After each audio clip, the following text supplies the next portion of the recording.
कुठं चालला? घरी. इकडे पाय वर फोटो काढतो तुझा. बस लागतं बॅग. हा. बस येतं कसं गाडीवर?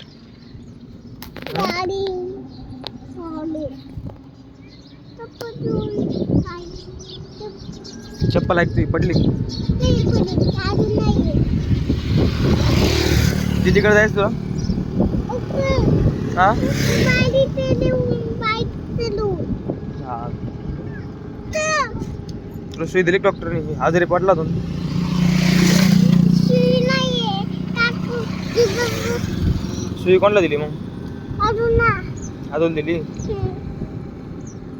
ट्रेन पाहायला जायचं तुला? ट्रेन गेली. कुठे गेली ट्रेन? ट्रेन अजून नाहीये. अजून नाही. आली आली पाहिजे ट्रेन. ट्रेनचा आवाज काढ. माझी गाडी घेते. ट्रेनचा आवाज काढ. गाडी घेते. ट्रेनचा आवाज काढ ना. वा आली ट्रेन. आली? आली ट्रेन. ट्रेनचा आवाज काढा तू. कसा आवाज ट्रेनचा?